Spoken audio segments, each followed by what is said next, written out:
A local teenager returns to court in connection with a controversial manslaughter case we first told you about in February. 18-year-old Michelle Carter of Plainville is accused of encouraging another teen to take his own life. Today, a New Bedford judge heard arguments over whether there's a conflict of interest because the district attorney is related to the victim. Eyewitness News reporter Jared Kleiner is live in New Bedford now with the latest developments.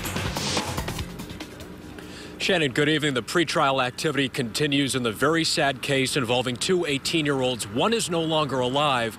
The other is accused of contributing to his self-inflicted death. 18-year-old Michelle Carter left New Bedford District Court alongside her parents without a word. In the courtroom, they sat directly behind her. Their daughter, though 17 at the time, now charged as an adult with involuntary manslaughter.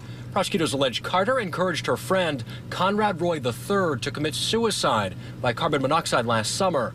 On Thursday, Carter's attorney asked the judge to appoint a special prosecutor because DA Tom Quinn is Roy's cousin. Their office has alleged that the boss's cousin was killed by Michelle Carter. How can they unring that bell? How can they say that that doesn't appear to the public? Cataldo continued outside. How can we say that she's getting a fair shake from this district attorney's office? Prosecutor Katie Rayburn said a cousinly relationship never existed, and the DA recused himself on day one.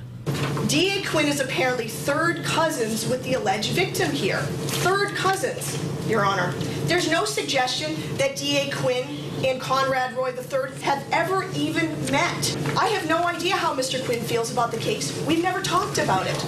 Police found Roy dead in a pickup behind this Fairhaven Kmart. According to police documents, Carter texted with Roy up until his death, writing, "Let me know when you're going to do it." When Roy got scared, she allegedly coaxed him back into the truck. Police say Carter later texted Roy's mother, "I tried talking him out of it so many times."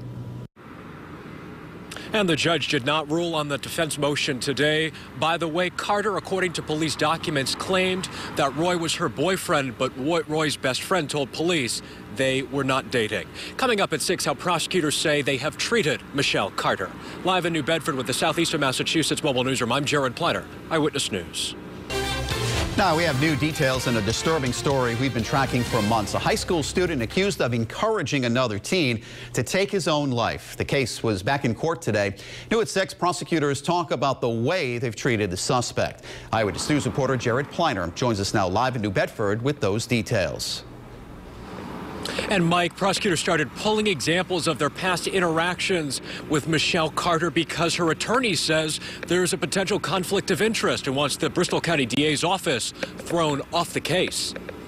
In New Bedford District Court Thursday, Michelle Carter, the 18-year-old Plainville teenager charged with involuntary manslaughter for allegedly coaxing her friend, Mattapoissett's Conrad Roy III, also 18, to commit suicide last summer. Carter's attorney, Joe Cataldo, wants a special prosecutor because DA Tom Quinn is Roy's third cousin.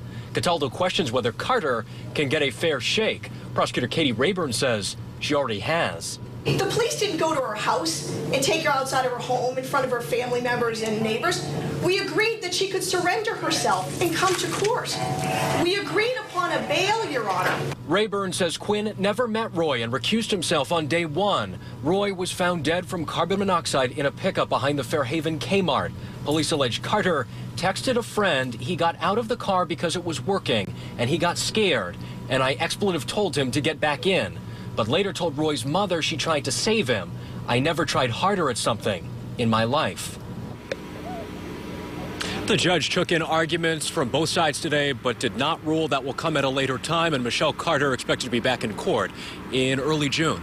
Live in New Bedford with the Southeastern Massachusetts Mobile Newsroom, I'm Jared Kleiner, Eyewitness News.